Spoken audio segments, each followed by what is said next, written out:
Chapitre, c'est bon. Augmentez un peu la volume, oui c'est bien. Jean chapitre 11. Nous prenons le verset 21.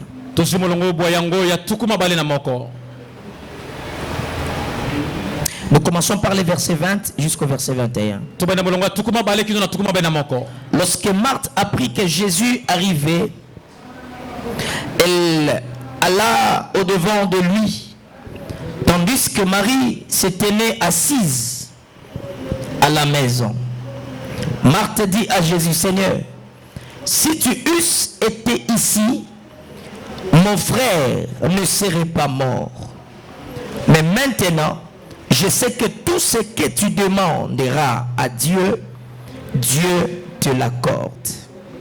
Jésus lui dit: ton frère ressuscitera. Amen. Amen. Acclamons pour la parole de Dieu. Merci, nous pouvons nous asseoir. Que le Seigneur vous fasse du bien ce soir. Alors, tu regardes celui qui est juste à côté de toi, tu le salues de ma part. À l'église, on n'est pas ennemi. Regarde la personne qui est à côté de toi. Tu le salues, tu le bénis par la grâce de Dieu. Amen. Amen. Amen. Amen. Voilà, ça fait aujourd'hui notre 4e jour. Donc nous sommes en train de parler d'un grand thème. Ne t'ai-je pas dit? C'est le grand thème que nous sommes en train de développer depuis le lundi. Ça fait partie de notre marathon de prière pour clôturer le mois de mars. Dans chaque thème, il y a un esprit. Dans chaque thème, il y a une pensée. Dans chaque thème, il y a une onction. C'est que lorsque tu vas t'approprier de ce thème, c'est que c'est là que le miracle va devoir commencer dans ta vie. Lorsque nous affichons les thèmes, il faut avoir la capacité de dire que ce thème m'appartient. Alors, le thème que nous sommes en train de parler, c'est une question. Ne t'ai-je pas dit que si tu crois, tu verras la gloire de Dieu? Donc c'est une question que Jésus avait rappelé à Marthe pour lui dire que je t'avais déjà dit, même si la situation de votre frère Lazare s'est détériorée, apparemment impossible, mais moi Jésus je t'ai dit que si tu crois, tu verras la gloire. Et la maladie de Lazare, ce n'est pas pour la mort, mais c'est pour la gloire. Est-ce que quelqu'un comprend ça? Est-ce que quelqu'un comprend? Tu peux acclamer d'abord pour Jésus.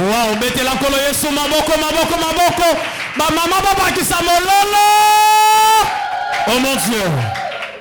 Vous savez, frère, nous vous avons dit que cette semaine, c'est une semaine de la foi.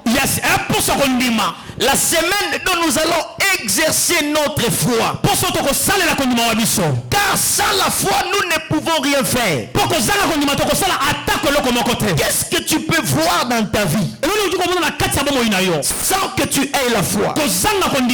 Et lorsque Hébreu était en train de nous parler de la foi, il nous dit sans la foi, il est impossible de lui être agréable. Sans la foi, il est impossible d'obtenir les choses dans l'univers spirituel. Beaucoup de gens croient qu'à l'église nous faisons des fétiches. Nous ne faisons pas de fétiches.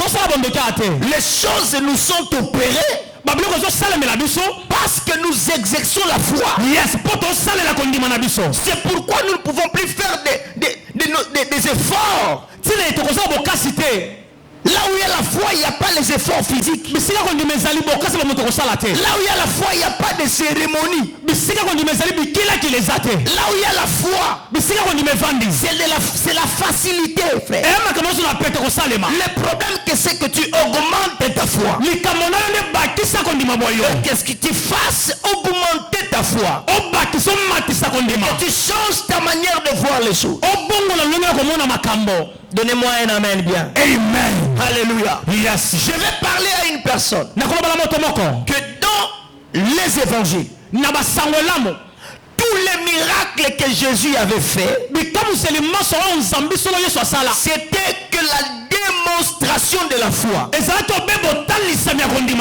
Pendant que les scribes, les pharisiens, les sadducéens étaient en train de voir que Jésus il faisait le miracle par le prince de Belzéboul. Ils ont dit que Jésus il fait ces miracles au nom du Belzéboul. Mais or Jésus était en train de reproduire seulement la foi. Parce que la foi c'est une personne. Yes, wow. J'ai dit la foi c'est une personne. Et la foi s'appelle Jésus. Celui qui a la foi en Jésus fera exister des choses impossibles dans sa vie. C'est pourquoi ceux qui exercent l'autorité de la foi, le monde les taxe comme étant ils ont touché le fétiche. Notre fétiche c'est la foi. Est-ce que tu crois encore que les choses peuvent encore redevenir normales dans ta vie? Est-ce que tu crois encore que cette maladie pouvait recevoir la guérison? Sans la foi, on ne peut rien faire. Alléluia. Amen. Tout ce que Jésus faisait, il était en train de démontrer la puissance de la foi. À chaque fois que Jésus opérait un miracle, c'était la pratique de la foi. Si tu veux reproduire le miracle dans ta vie, exerce-toi à pratiquer la foi. Amen. Devenez un pratiquant de la foi. Que la foi soit pour toi un exercice de pratique. J'ai dit que la foi soit pour toi un exercice de pratique. Commence à pratiquer la foi. Parce que la foi n'est pas abstraite. La foi s'éprouve par les œuvres.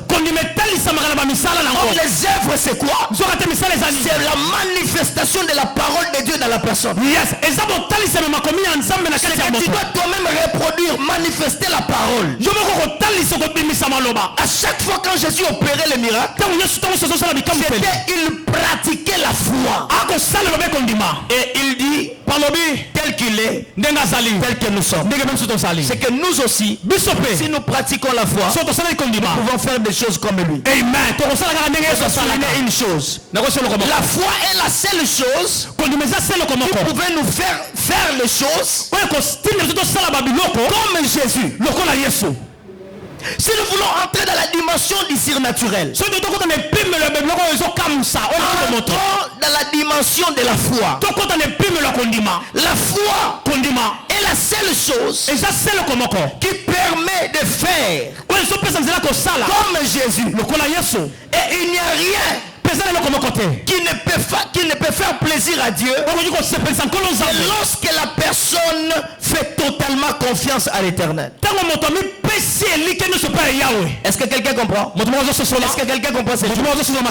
Dans le livre de Marc, chapitre 7, le verset 28, la Bible nous relate quelque chose. Une femme venant auprès de Jésus. Cette femme était syrophénicienne. Cananéenne. L'histoire de la femme cananéenne. La femme est venue devant Jésus. Mais cette femme est venue avec sa foi. C'est la seule chose que la femme cananéenne a apporté à Jésus. C'est qu'elle voulait seulement que sa foi rencontre Jésus. Afin que le miracle se fasse. Parce que sa fille était cruellement malade. Cette femme est venue se jeter au pied de Jésus. Demandant à Jésus que ma fille est malade. Peux-tu les guérir? Jésus a dit il n'est pas bon de prendre la nourriture des enfants, de les donner aux chiens. Et cette femme a dit aujourd'hui je suis avec toi. Écoutez, lorsqu'on a la foi, on s'en fout de ce que les hommes peuvent dire de toi. Parce que la foi produit à nous les miracles. Or la manière dont les miracles se reproduisent dans notre vie, c'est une folie pour le monde. Parce que le monde ne sait pas déchiffrer, le monde ne sait pas détecter comment est-ce que nous sommes bénis. Et les gens commenceront à te critiquer. Alors si tu as la foi, tu dois t'en foutre de tout ce que les hommes pouvaient dire de toi. Parce que tout ce qui se fera dans ta vie, dans la vie d'un homme de prière, dans la vie d'un homme de foi, tout ce qui se fait dans sa vie, c'est la reproduction de ses prières de foi. Alors si toi tu n'as pas encore atteint la dimension de la foi que l'autre a, ne faut pas critiquer la personne quand il est élevé. Ne faut pas critiquer l'autre quand tu vois il est en train d'évoluer. Cherchez plutôt à avoir la dimension de sa foi. Cherchez plutôt à augmenter ta foi. Et si c'est possible dépasser sa foi pour faire des choses plus qu'elle. Que Dieu vous bénisse. Cette femme a dit à Jésus, mais le chien mange même les miettes qui tombent sous la table. Et ce qui tombe là